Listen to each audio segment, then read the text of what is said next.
My name is Albertina and at 31 years old, at my parents' 30th anniversary, they revealed a custom-painted family tree inside the house. My siblings planned it. My parents approved it. It had 112 names except me. I said nothing, just quietly took action. 3 days later, a clip was shared online and my sister was calling her lawyer in a panic. If you have ever felt betrayed by the people who should have been your biggest supporters, let me know where you are watching from. Here's the thing about being erased. It's not always dramatic. Sometimes it's so quiet it almost feels polite. We were standing in the dining room of my parents' house. Everyone had been herded inside for the big reveal. That's what my brother called it. Like we were about to see a new car or a gender. It was a mural, a hand-painted family tree covering the entire wall, a gift from the kids, which included me financially, but not creatively. They didn't want my input. We've got it covered, my sister said. Just chip in your third. So I chipped like always. The curtain came down with a little flourish, and the crowd gasped. My dad laughed. My mom wiped a tear. My sister practically booed. People clapped because that's what you do when you're told you're witnessing something meaningful. And it was impressive. I'll give them that. The tree was massive. Sweeping branches, intricate calligraphy, gold accents. It had names. So many names. Cousins, second cousins, in-laws, babies. Even the family dog had a paw print. I recognized most of them, not because we're close, but because I have an excellent memory. Comes in handy when your personality has to be studied,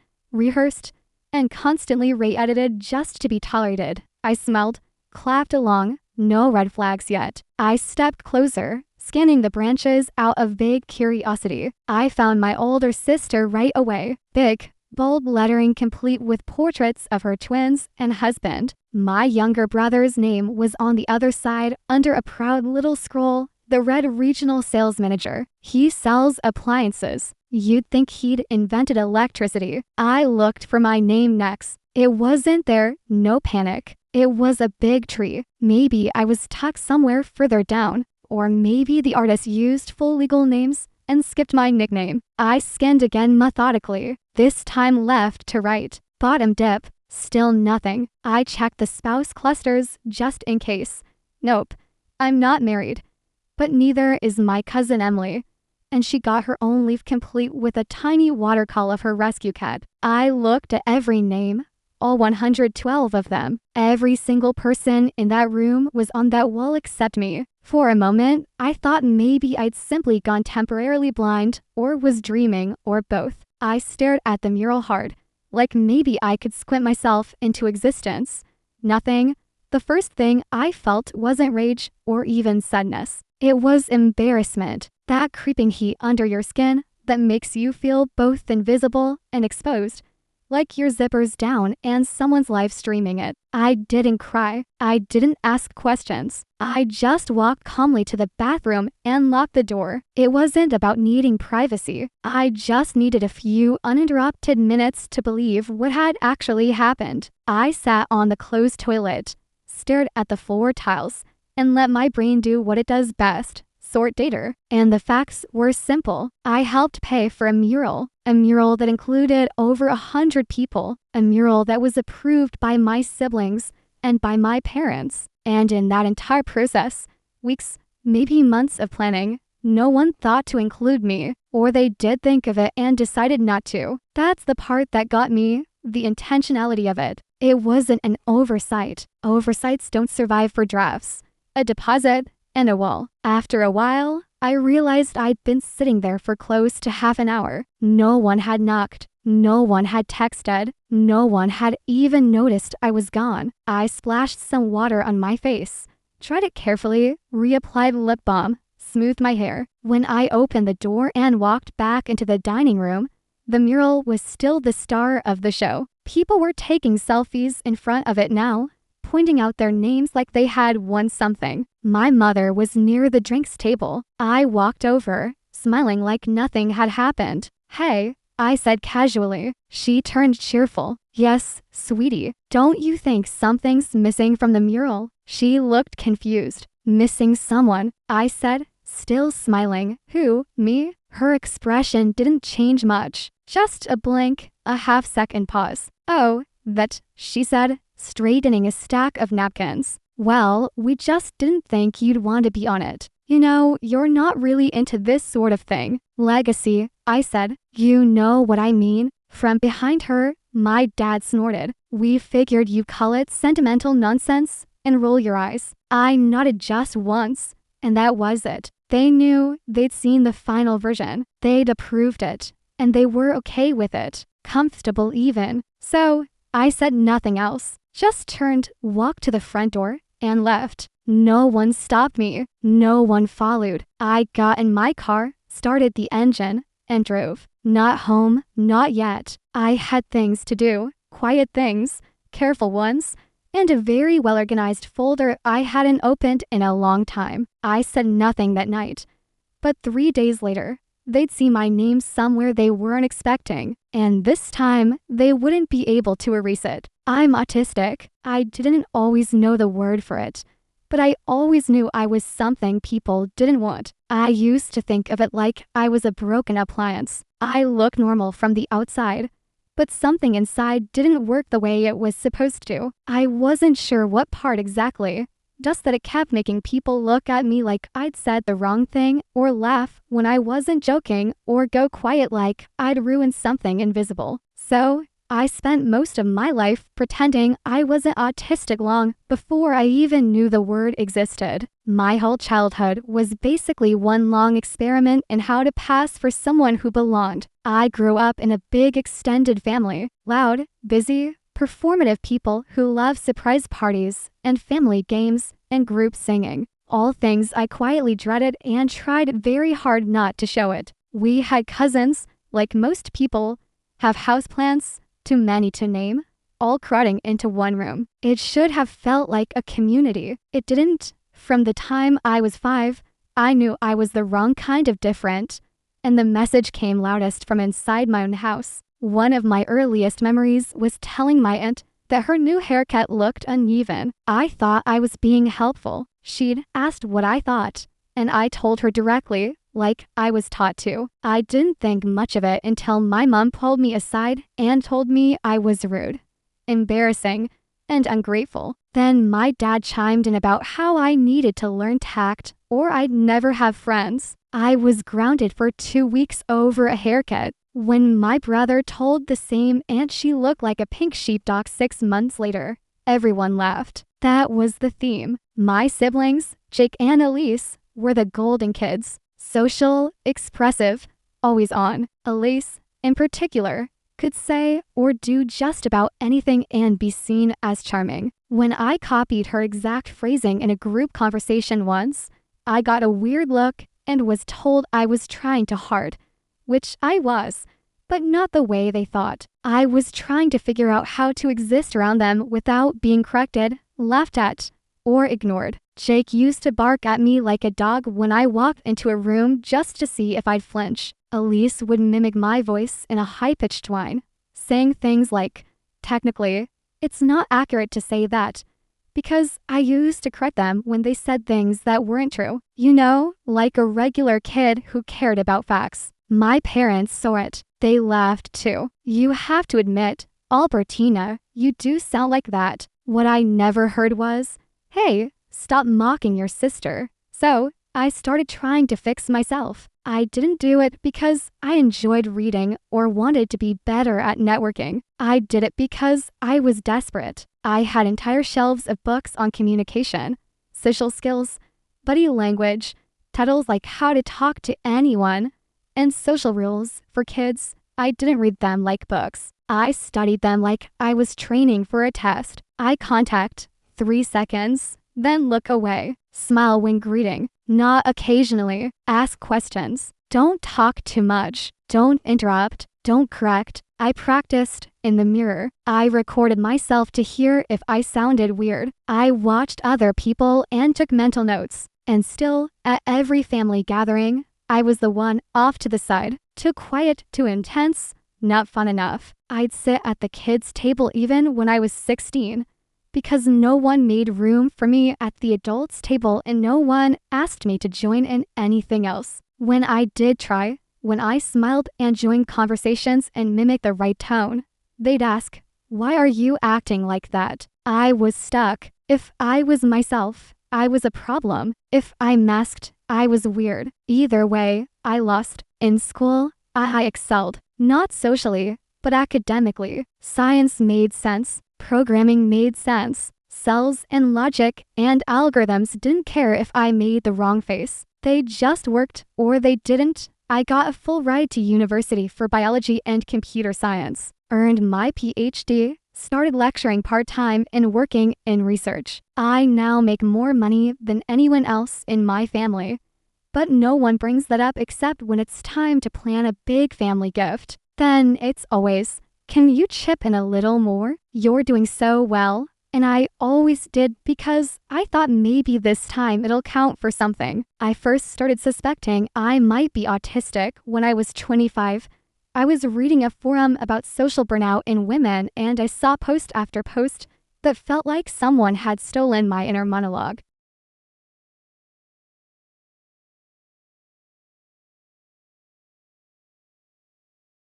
Women talking about masking, about never feeling natural, about having to study how to socialize, about being exhausted after a birthday party. I didn't feel seen. I felt called out. So I dug deeper, read papers, articles, and personal essays, took 3 online assessments. I scored off the charts. I didn't want to assume anything, so I found a specialist, did the full assessment, sat through hours of questions and evaluations, and at the end, I got what I already knew, a formal diagnosis, autism spectrum disorder. I told my family, I sat them down, or tried to. My mom kept getting up to refill her tea. When I finally got the words out, she laughed. "You're not autistic, Albertina. Don't be silly. You just don't like parties." My dad said, "You're too smart to be autistic." Jake said, "Oh, so now we're supposed to walk on eggshells around you."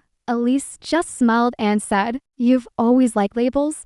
This is the same sister who built a brand around neurodivergent inclusivity, who puts neurodivergent models on her campaigns, who talks about representation in interviews, and then commissioned a mural with 112 names on it and left mine off. They didn't forget me. They didn't overlook me. They erased me. And if I hadn't walked into that room and looked at that wall with my own eyes, I might have gone another decade believing that if I just tried harder, if I just fixed myself a little more, they'd let me belong. But now I know they never wanted me to, and I'm done trying to earn it. I didn't scream. I didn't demand answers. I didn't call anyone to explain how deeply they'd hurt me. I just stopped answering. No dramatic group chat exit. No last word. I muted the family thread, archived the messages, and turned off read receipts. And then I unplugged from the machine I'd been powering my entire life. The first thing I cut was money. Not all at once. I wasn't trying to make a point. I was just done. I canceled the automatic transfer that covered part of my parents' property tax,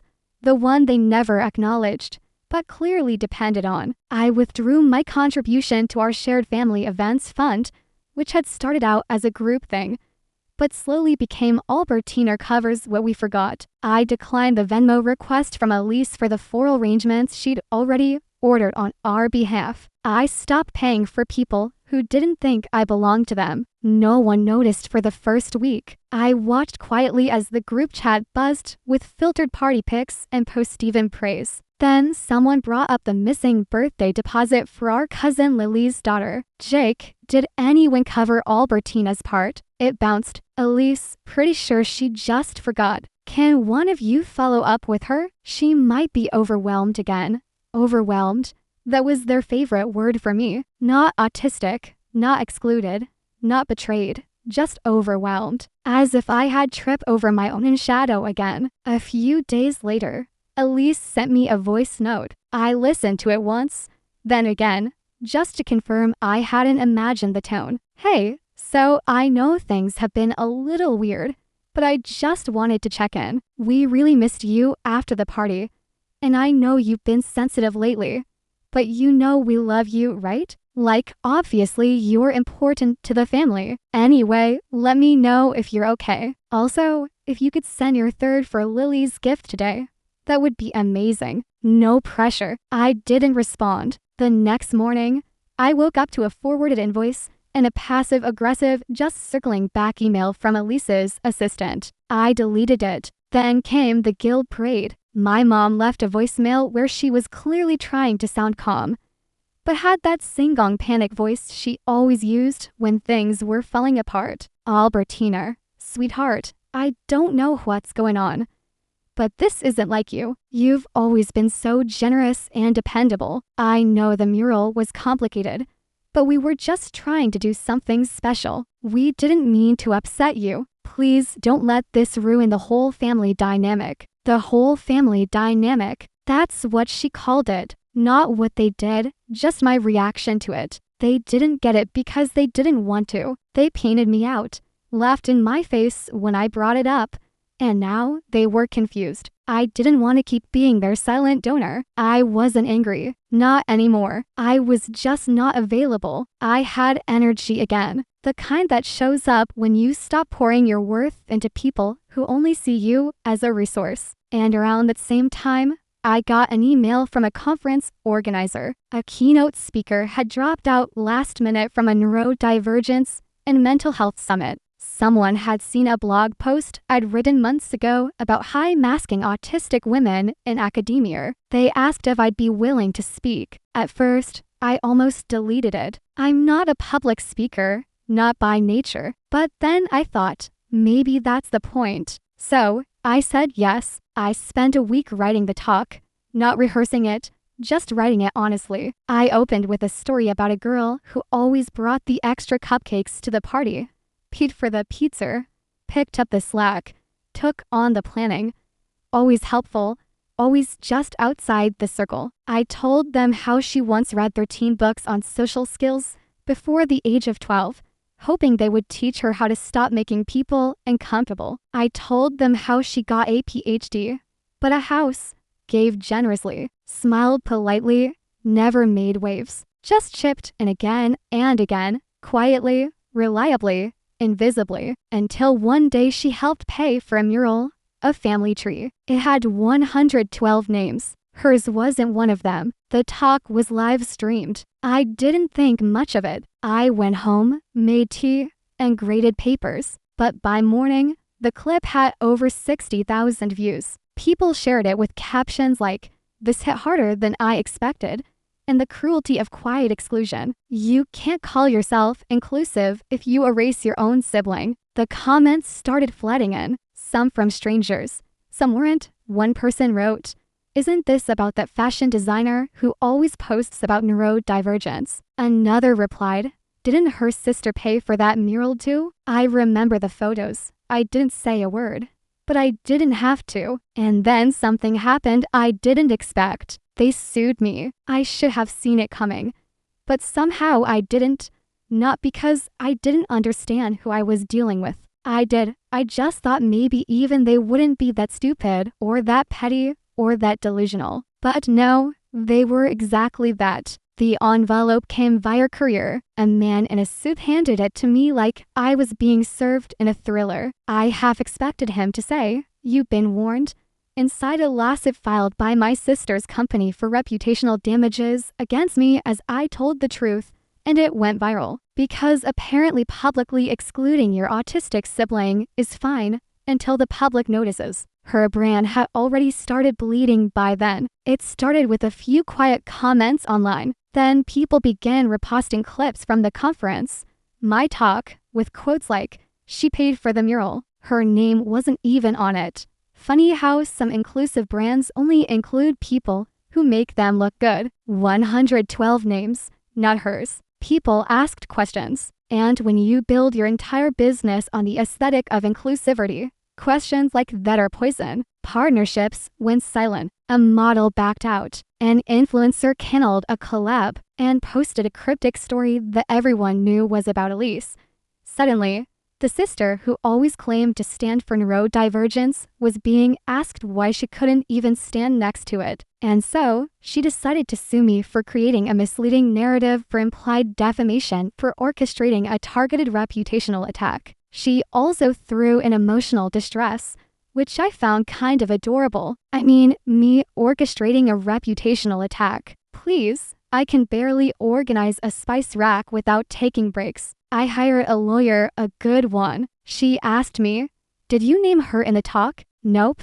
"Did you identify her business?" "No." "Did you lie about anything?" "No." She smiled. "Then let's have some fun." We built a case carefully. I handed over the bank transfer proving I'd paid for 1/3 of the mural. Screenshots of the group chat where I was told, "We've got it covered," and never consulted again. A digital guest list.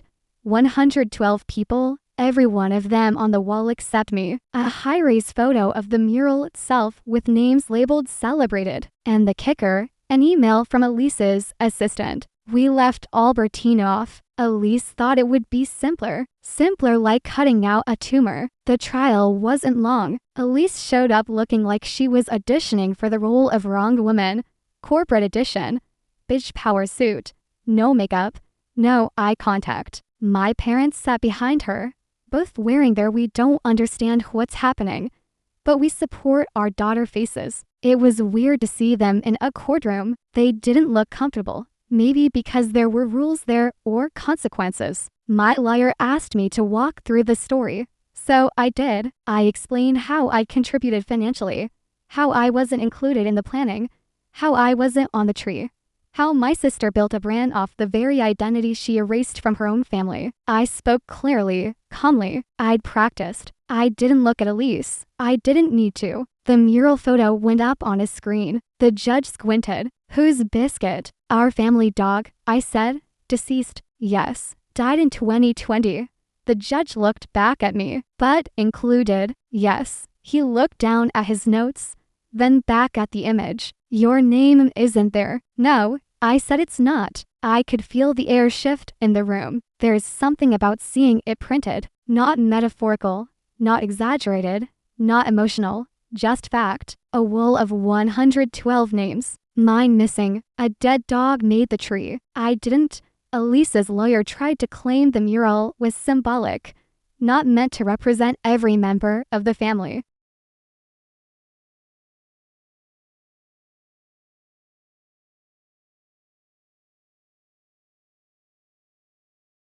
So my lawyer zoomed in on the branches, showed the nicknames, the marriage dates, the babies, even the gold-filled little acorn under Jake's name with "first to own a home" underneath it. Symbolic, she asked, or selectively thorough? The jury didn't need much more. The case was dismissed, and Elise was ordered to cover all legal costs. She didn't look at me when the ruling came down. My mom did. Her expression wasn't angry. It wasn't ashamed either. It was flat, like someone watching a machine they didn't know how to operate. Like she wanted to press a button and rewind it. But there was no button and there was no tape. There was just now. After that, things unraveled fast. Her company lost to key investors. Then a lawsuit from a former employee surfaced. A neurodivergent model who said she'd been mistreated and underpaid. Elise posted a long pastel background apology about listening and learning. It got ratioed within the hour. Within 6 months, her brand folded. And within another 3, my parents quietly sold their house. I wasn't the only reason. But I was the missing plug in a system that only worked when I was too tired to say no. They downsized, moved into a modest condo outside the city. My brother helped a bit. At least didn't. I found out from an email chain I wasn't meant to be copied on. Their new address was listed at the bottom under a note about who was bringing potato salad to Thanksgiving. I wasn't invited. But I didn't want to go. Something strange happened after all this. I expected to feel triumphant. I didn't. For the first time in my life, I didn't feel like I was clinging to the edge of a family, trying to earn a spot that didn't exist. I didn't feel like I was prepping for the next rejection. I wasn't shrinking myself to be likable. I wasn't checking for who was watching. I was just me, free, unapologetic. Well, I met someone too. He's a biochemist who hates small talk and loves fossilized sea creatures. He doesn't flinch when I say exactly what I mean, doesn't call me cold when I don't fake smile, doesn't try to fix me when I get overwhelmed, just asks want quiet or company. Sometimes we sit in total silence for hours. It's the loudest peace I've ever known. I used to think that if I could just get everything right, if I was kind enough, helpful enough, polished enough, my family would finally see me. But now, I don't need to be seen by people who only looked at me when I was useful. I see myself, and that's enough. It's been a few years now. I went to therapy, real therapy, not the kind where someone tries to fix your behavior, but the kind where you actually get to ask, who am I when I'm not performing for survival? Unmasking wasn't a switch. It was a slow, weird, uncomfortable process. Like taking off a costume you didn't know you were wearing and realizing you've never actually looked in the mirror before. There were days I missed the mask. It kept things predictable, kept people comfortable, but now I don't live in it. Sometimes I still have to use it a little like emotional sunscreen, but most of the time I get to be myself fully. Honestly, without apology. I'm engaged now to someone who sees me, not the polished version, not the edited one. He sees me and he loves that version. That's still a little wild to say out loud. I haven't spoken to my family since the lawsuit, and I don't plan to. I used to think I couldn't survive without their approval. Turns out I was barely surviving with it. Now I'm happy, not because everything's perfect, but because I'm no longer trying to prove I deserve to exist. So I wonder sometimes, did I do the right thing? Did I go too far? Or was I finally just far enough? Let me know in the comments. And if you want more stories like this, hit subscribe.